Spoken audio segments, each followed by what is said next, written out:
अब मैं यहाँ दरवाजे से घुस रही हूँ, अब मैं वहां पहुंच गई, सीधे वो इतने आओ वो महाराज जी शिवलिंग इतना बड़ा है, वहां जाके इसको घेरे में चक्कर लगा के ऐसे करके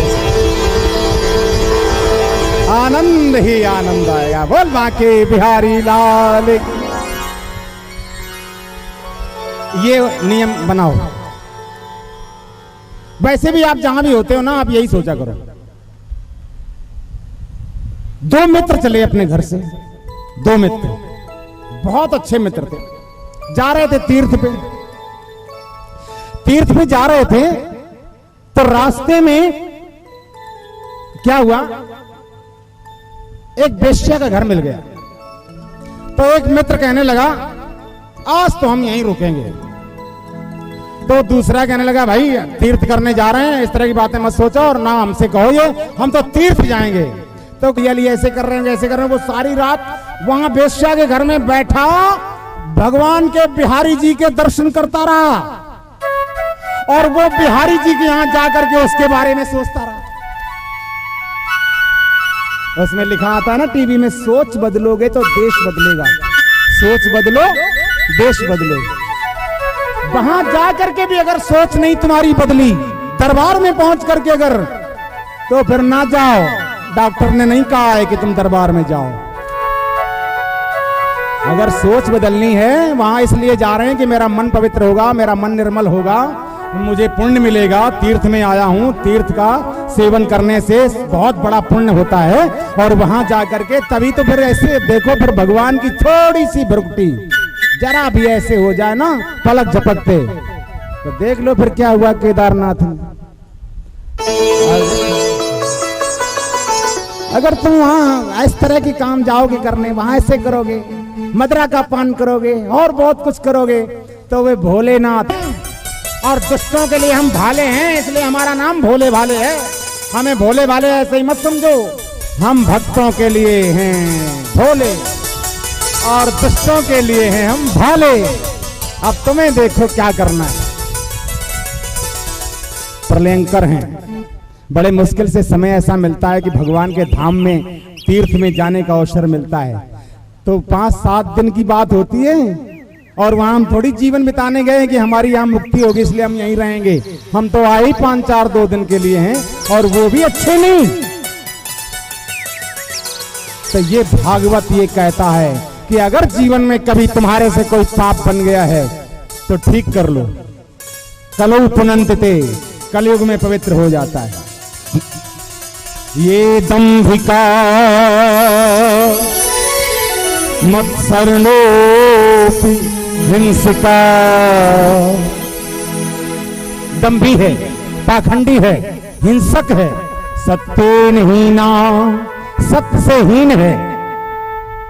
वो भी अगर बैठा यहां सुन रहा है कथा तो पवित्र हो जाएगा। पवित्र हो जाएगा तो उसको परमात्मा की झलक पड़ने लगेगी। जैसे एक साड़ी होती है ना पारदर्शी, इधर से उधर का सारा दिखता है। जन सो मोहि पावा, मोहि कपट छलो छिद्र न भावा। अगर निर्मल मन है, निष्कपट हो, तो भगवान मिलेंगे। ये मन को ही तो निर्मल करना है। अपने हर जगह क्या होता है, सबसे बड़ी बात तो ये होती है कि ताले देखो, आंखों में, कानों में, नाक में, सब जगह एक एक ताला होता है। और हमारे मुंह में 2 ताले लगाए गए हैं, लगे हैं ना, एक ओंठों का और एक दांतों का, 2 लगे हैं ना। ये 2 क्यों लगाए हैं, और सब जगह एक एक क्यों लगाए? मुंह में 2 क्यों लगा दिए? कहा मुंह में इसलिए 2 लगाए कि जब ओंठ खुले तो दांत खोलने से पहले 10 बार और सोचना। पहले तो ओंठ खुलने से पहले सोचो कि मैं क्या बोलने जा रहा हूं, फिर दांत खोलने से पहले तो 20 बार सोचो। कहा वो क्यों? कोई कहने लगा कहा वो क्यों?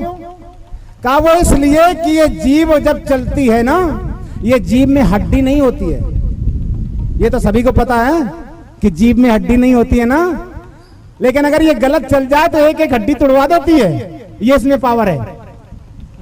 ये तो मानते हो कि अगर ये जीभ गलत चल जाए तो ये एक एक हड्डी तोड़वा देती है, इसलिए उसको खोलने से पहले 20 बार सोचो कि गलत तो नहीं चल रही है? ये इसीलिए 2 ताले लगे हैं कि एक खोल लिया है ना, होश में खोलना, जरा सोच के क्या कर रहे हो। तो सत्येन हीना पितृमातृदूष का, माता पिता का निंदक, ताड़ित करने वाला। बहुत लोग ऐसे होते हैं ना, पता नहीं क्या अंट बकते रहते हैं। बुजुर्ग माँ हो गई है, आप जवान हो गए हैं, 50,000 रुपये महीने कमाने लगे तो माँ को समझ नहीं रहे हैं।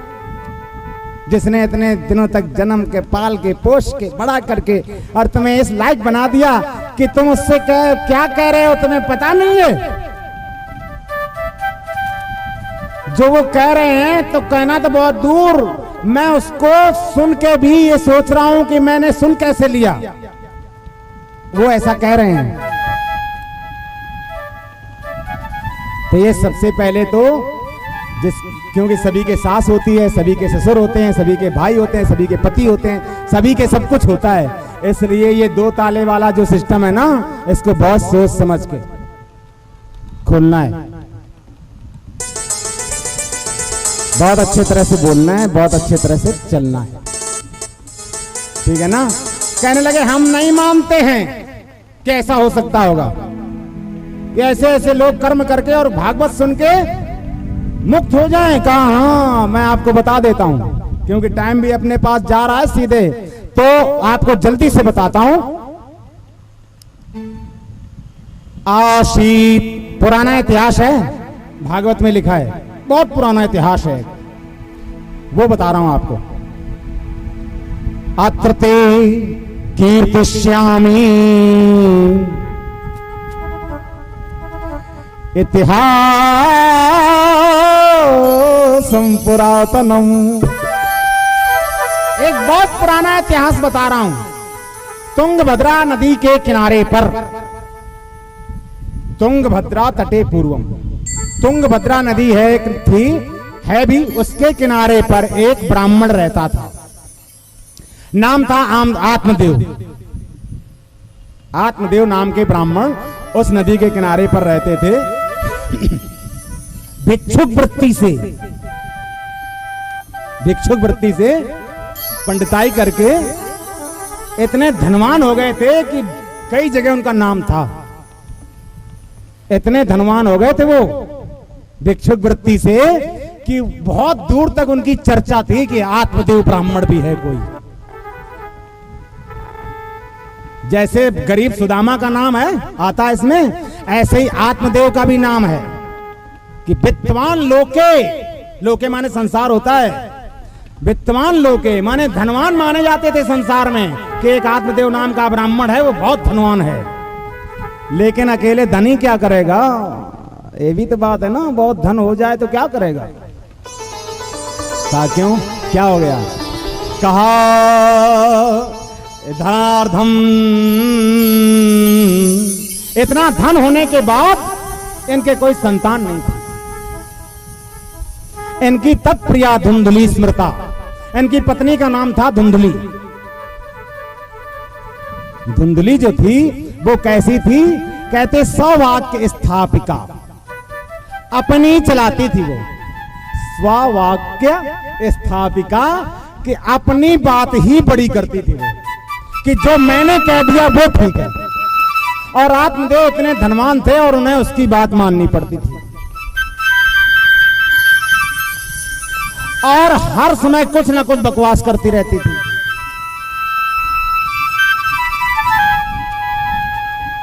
सब कुछ था पर संतान न थी, इसलिए शांत नहीं पाते थे। सब कुछ इनके पास था लेकिन संतान नहीं थी, और जिनके पास सब कुछ होता है संतान नहीं होती है तो वो बहुत कष्ट में होते हैं, दुख में होते हैं कि आगे चल के हमारे घर का कुल का दीपक कौन बनेगा। ये विचार दोनों दंपति अपने मन में घबराते थे। जब बात कोई चल पड़ती थी तो यही समस्या आती थी। क्या समस्या थी? कि वृद्धावस्था में क्या होगा, ये चिंता उन्हें सताती थी। बड़े दुखी थे, बड़े चिंतित थे कि हमारा जब बुढ़ापा आएगा तो हमारे बुढ़ापे में हमारा सहारा कौन बनेगा। बड़े बेचारे दुखी रहते थे कि मेरे बुढ़ापे में मेरा कौन सहारा बनेगा। तो उस सहारे के लिए, उस पुत्र को प्राप्त करने के लिए आत्मदेव ने धनार्धन धर्म मार्गेण, आधा धन अपना धर्म मार्ग में लगा दिया।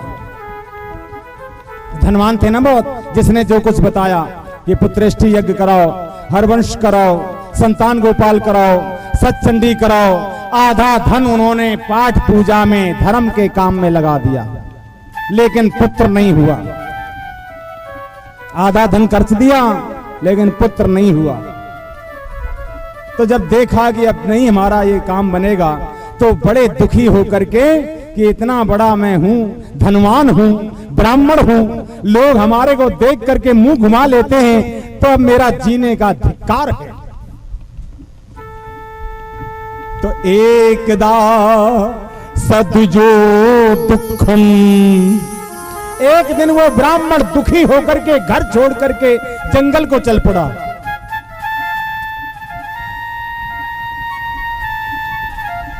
गृहं त्यक्त्वा वनं गता, घर छोड़ दिया, वन में चला गया। क्योंकि पुत्र भी नहीं हुआ, आधा धन भी चला गया, पत्नी ठीक नहीं है, साथ नहीं दे रही है, ऊट पटांग बोलती रहती है, तो मैं क्या करूं, बुढ़ापा आ रहा है। तो इस करके ये घर छोड़ करके त्यक्तम वनम गता, वन में चले गए। तो वन में जब जा रहे थे तो रास्ते में मध्याह्न का समय, दोपहर के समय को कहते हैं मध्याह्न, दोपहर का समय था। तो ये एक जगह तालाब दिखाई पड़ा इनको, तो उसमें स्नान किया। स्नान करके ये उसमें जल पान करने लगे, जल पीने लगे। और जब जल पी रहे थे, पीत्वा जलम निखनस्तु, जल पीते पीते उन्होंने देखा कि कोई संत के चरण दिखाई पड़ गए। वंदना किसकी की जाती है? प्रणाम किसको किया जाता है? नमस्कार किसको किया जाता है? आचरणों को, चरणों को नहीं किया जाता, आचरणों को किया जाता है। चरण तो सभी के हैं, सभी को कौन नमस्कार करता है? चरणों को तो कोई नहीं, आचरणों को, आचरणों को नमस्कार करते हैं। जिसके आचरण अच्छे होते हैं ना, बहुत ज्यादा अच्छे, उनको सभी नमस्कार कर, उनके चरण छूते हैं। जिसके आचरण अच्छे होते हैं उसके चरण छुए जाते हैं। जब मंदिर में आप मस्तक नवाते हो ना, सर रखते हो, उससे पता है क्या लाभ होता है? बहुत लोग गए ऐसे किया और चले गए। क्या करने आए हो? वो लहना दे या नहीं आए हो, या अपना दिखाने आए हो, ले मैं आ गया, ठीक है चलो बस। वहां जाके जब मस्तक रखा जाता है भगवान के सामने, त्रिलोकीनाथ है वो, उसको ऐसे ही मत समझो। उसके सामने जाते ही आपकी आंखें बंद हो जाती हैं अपने आप। अगर मैं आपसे पूछने लग जाऊं कि आप जाए तो हो दर्शन करने, फिर आंखें क्यों बंद कर रहे हो? दर्शन करो इनके, आयो दर्शन करने, आंखें बंद करके खड़े हो गए भगवान के सामने, ये क्या बात है? दर्शन का मतलब क्या होता है कि उसके दर्शन करो। लेकिन भगवान के सामने आए, आते ही उन्होंने आंखें बंद कर ली। आंखें बंद करने का मतलब क्या हुआ?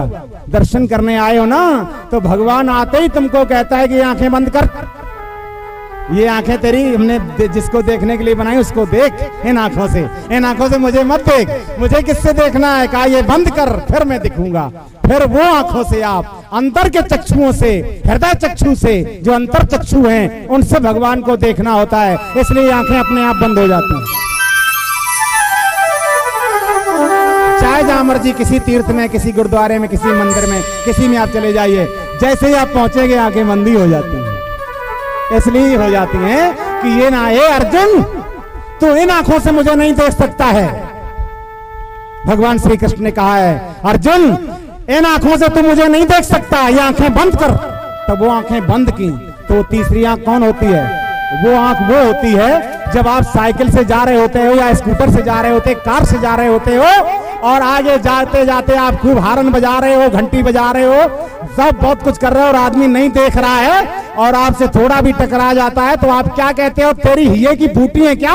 उतनी देर से मैं टन टन टन टन कर रहा हूं, तेरे को सुनता नहीं, दिखता नहीं है? दिखता नहीं है क्या?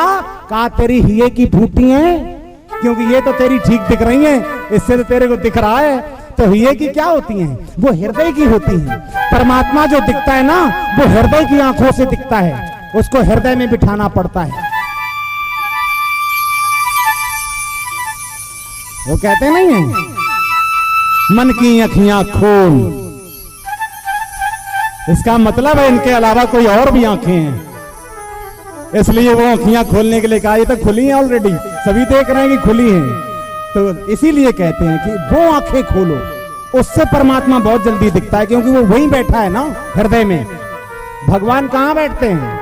तुलसीदास जी ने कहा, महाराज कपट दंभ नहीं माया, ताके हृदय बसौ रघुराया।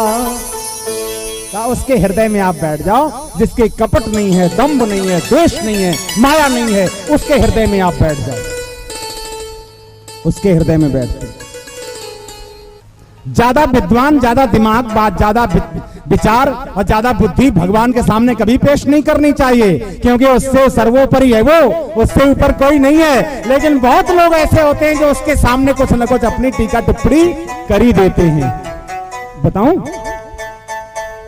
एक आदमी जा रहा था, ध्यान से सुनना, न बाद में कहोगे ये तो बात हमने सुन नहीं पाई थी, ये तो बड़ी अच्छी थी। एक आदमी जा रहा था, रास्ते में खेत था एक, और वहीं पर एक आम का पेड़ खड़ा था, बहुत बड़ा आम का पेड़, और नीचे वहां पे खेत था एक। तो खेत में कुमेड़ा होता है, कुमेड़ा जिसको पेठा कहते, पेठे वाली मिठाई बनती है, सफेद इतना बड़ा होता है।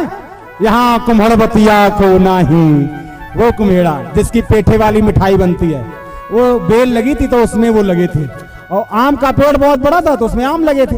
तो एक व्यक्ति आया और कहने लगा, कहते हैं कि भगवान सर्वोपरि है। काय का सर्वोपरि है? ये सर्वोपरि है।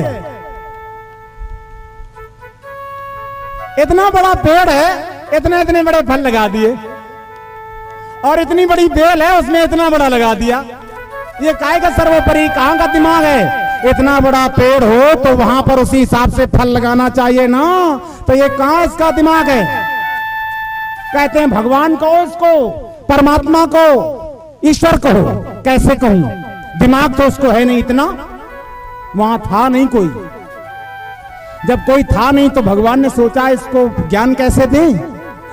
तो उसी टाइम जिस समय ये सोच रहा था ये बात, उसी टाइम आम बड़े बड़े भी होते हैं ना, एक आम ऊपर से टक से इसके ऊपर गिरा के ऐसे ही करके बैठ गया।